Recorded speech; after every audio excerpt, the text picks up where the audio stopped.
Here we are at spring training. It's a little different because you had big league experience last season.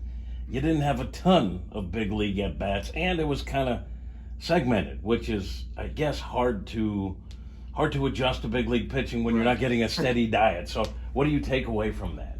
How important a routine is. Being consistently ready every single day. It's if the better I can prepare myself every day, whether I'm playing or not, will keep me in a better space to, I feel like as my time in St. Louis went on, I got into a better routine, into a better, headspace, and was able to go out and take better at bats and have better results because of it. So you felt, because you did get a bunch of them at the end of the season, do you feel like that puts you in a better place in terms of making whatever adjustments you needed? Yeah, consistent at bats always help. You getting timing back, seeing the pitches you want to hit, and actually swinging at them. But honestly, most of it was just not trying to do too much. At the beginning, I wasn't getting a whole lot of run and trying to do too much, and it wasn't working out. And figured, you know what, I don't need to do any more than I'm really capable of. And I feel like that helped more so than those, the last week or so getting at bats in a row. So you're at AAA and you're posting monster numbers, and Cardinal fans, they see the videos, 500-foot homers. I was waiting for your first 500-foot big league homer, by the way. And then it's just not coming around quickly. And you're a smart guy, so you understand sometimes it takes a little time. But how do you deal with the mental side of that? Like, you're used to crushing baseballs, and right now you are not crushing baseballs. Well, yeah, that was a lot of how I buried myself in the first place. Was I was doing all that. I was having a great year in Memphis, and then I was coming up and trying to hit 500-foot homers when I hadn't tried to do that all year. And that the first one I got in Philly, really, I didn't think there was a big old monkey on my back, but there was a big old monkey on my back. Got that guy off, and from that point on, I feel like I was able to relax and just play baseball. So it was tough at first trying to be something whenever I didn't need to. How'd you cope with it? Because baseball's, I think, different than maybe some other professions. Because let's say, you're called up and you take an 0 for 4 with 2 Ks or whatever, and then you go back to the hotel room and you're probably only thinking about the fact that you went 0 for 3 with a couple of strikeouts, right? I mean, how do you escape that? How do you handle that?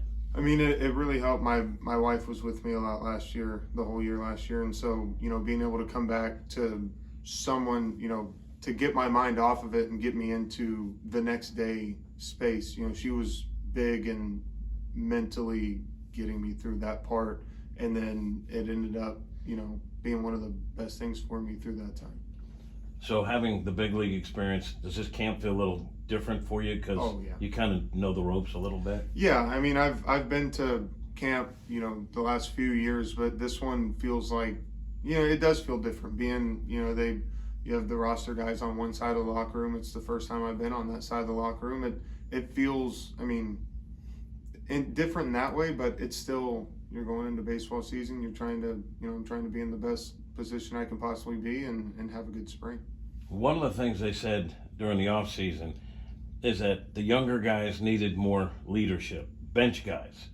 And they bring in Matt Carpenter, who's obviously a longtime veteran. And I assume when they're talking about young guys, they're talking about guys like you. I don't know how much interaction so far at camp you've had with Matt Carpenter, but just your thoughts on having a veteran guy instead of just all the young guys together, in the dugout waiting for an opportunity, to have a guy you can go to. I mean, fortunately, so Carp is a TCU guy, so he lives down there in the Fort Worth area. So I've, got to spend some time with him in the off seasons at the field in the cages and stuff like that. So it's, he's awesome. Yeah, I think he's what he knows and the person he is. It makes everyone better. He makes everyone better, and he's a real joy to be around. So I was pumped to see, when we signed him, and just because he's an awesome dude. What's it like when you're tearing it up at AAA with like really monster numbers, eye-popping numbers, and you're hitting 500-foot homers? What's life like that, waiting for that first call to get, to go to the show? What's it like, though, being able to establish yourself at that level at AAA? I mean, that was the best power year I've had in my entire life. It was awesome just to, just have a good year. And honestly, by the time I got caught up, you know what kind of situation you're in. You know that the Cardinals have a whole lot of really good ball players, and it's tough to, just to get to St. Louis. And I just knew if I kept playing good baseball and hitting the ball well, that's, something was bound to happen. So I didn't know when, I didn't really expect it, but it was that first time, it was a pretty awesome moment. When you hit a 500-foot homer, you said you're not over swinging. That just happens? It just jumps off your bat where you destroy a baseball? Fun fact is I've never hit a 500-foot homer. I've seen videos. It looks like 500 feet to me. Maybe I'm embellishing. Good camera work. Maybe I'm embellishing. But no, yeah, you hit some monster shots. It's, staying within myself. It's part of what I feel like, makes me a good hitter is how hard I'm able to hit the baseball without having to gear up too much, so I don't have to swing at bad pitches. And, whenever I gear up too much, I start swinging at bad pitches and don't get a chance to hit the ball hard. You mentioned you're a Texas boy, so tell me about your background and maybe some of the major leaguers that you followed as a kid thinking I'd like to be like that guy. So I grew up in the Houston area, so growing up watching the Killer Bees, watching, the Cardinals beat up on the Astros all those years, watching live. Pretty great. Watching live when Pujols hit that homer off Brad Lidge. But no, it's, get to watch those guys like Biggio and Bagwell and Berkman. And then once I got into high school and Craig Biggio was retired, he was coaching his son's high school team. And we played against him. So I'm, playing against, I want to say it was Cavan. I don't remember which one it was, but Craig Biggio's on the other side. I'm like, well, so those were the guys that, I watched growing up play really good baseball, and I thought it was pretty awesome. And Berkman was a Cardinal, and yeah, they got him, and he was still a monster when they got him.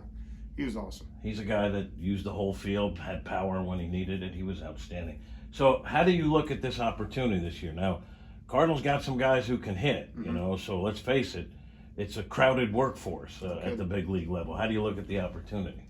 I just look at it the same way as I always have, the same way I did last year. I just need to control what I can control. I need to, have good at-bats, play good defense, hit the ball hard, and whatever happens, however it shakes out is how it's going to shake out. But as long as I stay within myself and just play good baseball, that's all I can control. Last thing, Luken Baker maybe hasn't technically hit a 500-foot home, but you go to the winter warm-up and everything. Like, Cardinal fans know Luken Baker. Like, there's a folklore about Luken Baker. The name sounds a little scary, too, Luken Baker. What's it like when you see Cardinal fans, and even before you were a big leaguer, they knew who you were? What does that feel like? So this year was the first year I got to do the Cardinal Caravan and go to the towns around the St. Louis area. it was awesome. The St. Louis fans they're very unique in how in tune they are and how excited they are and how much they know.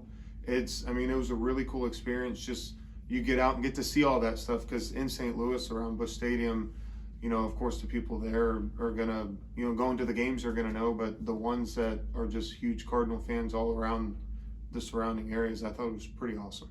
All right, we're gonna cut there, and then I'm gonna ask you. First off, did you ever have a nickname? Not. You should.